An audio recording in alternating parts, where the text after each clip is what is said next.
So in the 1960s, our speaker Terence was a student, like many of you, at UC Berkeley, and he left in the middle of things to go on a tour around the world for 7 years that ended in the deepest Amazon basin, where he had an experience that has determined his life in the 20 years following, and which is the subject of his latest book, True Hallucinations. So now in this historic moment, after all this time, Terence will ascend the platform of the University of California for the first time. What I thought I would talk about when I was approached to do this,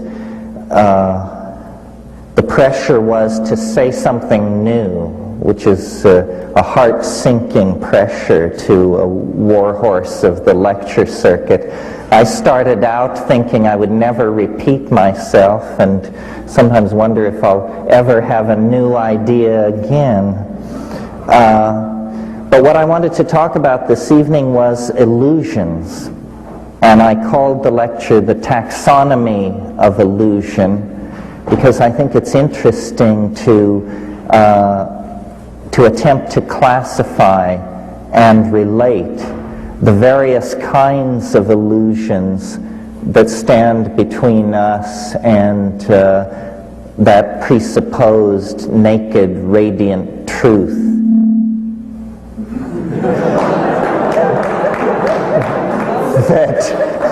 that has more or less driven the engines of Western philosophy since Plato. Of course, the great victory of modernity is to disabuse ourselves of such naive notions, but they die hard, I think. Ralph mentioned my latest book, and I don't intend to talk about the book particularly, but in the book I quote the only piece of poetry in the whole thing, not written by me. I now see that I seem to have lost it. Oh no, here it comes up.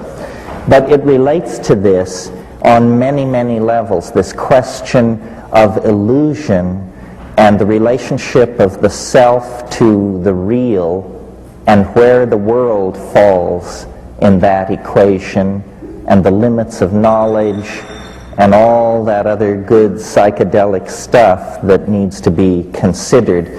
The quote is from Pale Fire by Vladimir Nabokov, and if you don't know this book, you should. It is without doubt one of the funniest books in the English language, and it takes the form of a very long poem and then the commentary upon this poem. The poem is written by a character that Nabokov creates named John Shade, and the part that I want to call to your attention this evening runs like this.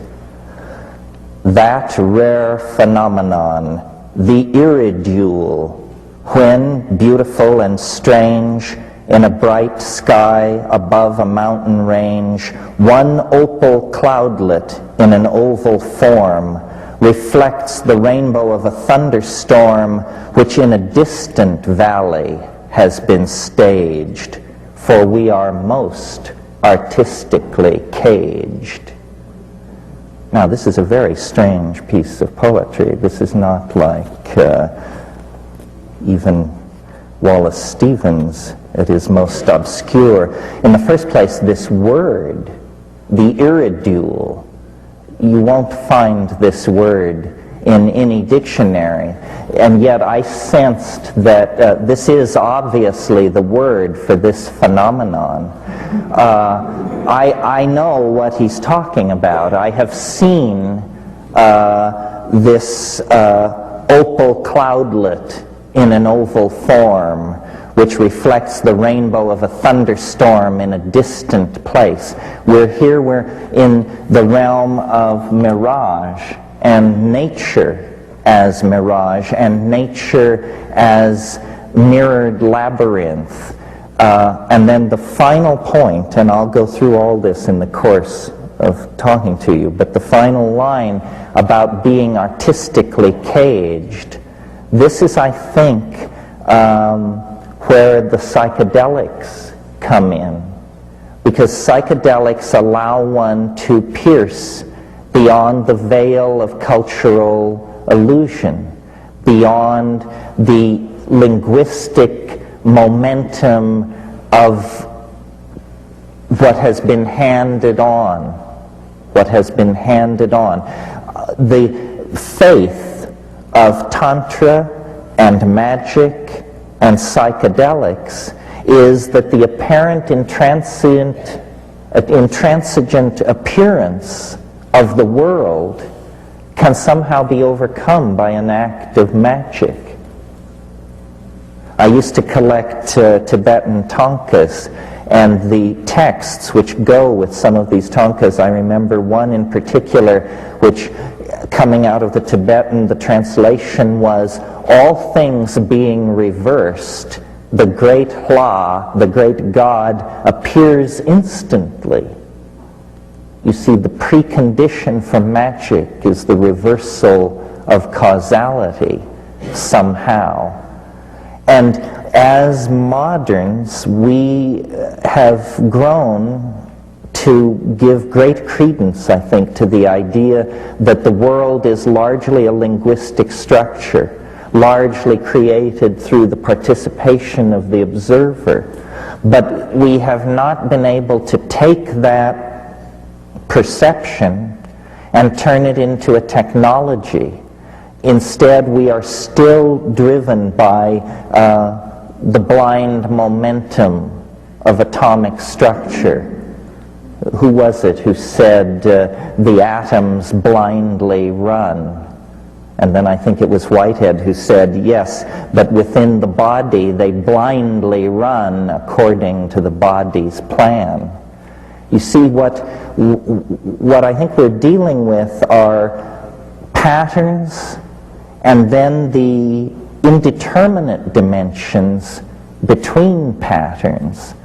And it's in those indeterminate places, within the interstices of reality, that the observer is able to establish him or herself and then model back the world. The reason I wanted to talk about a taxonomy of illusion was because I thought it was important to relate the various styles of hyper-seeing, non-seeing, and mis-seeing together, because I think that the heuristic consequences of doing that are to realize just how shifting the sands are upon which the ontological edifice of Western thinking rests. I mean, that's always the point, you see, to deconstruct Western civilization, because Western civilization, the toxic consequences are now clear for everyone to see. So the first category or grand family of illusions which we would put into our taxonomic key would be social illusions. And when later we can argue this, but at this point in the discussion, illusion is / delusion. So the great social illusions, delusions, are sexism, racism, xenophobia, egoism, classism. The world is riddled and ruled by these social illusions, and no one is free of them. And so they constitute one broad category. I might just mention as an aside, a book which was very influential on me, and I never heard anybody else ever mention it, was a book by Rockcliffe called Illusions and Delusions of the Supernatural and the Occult.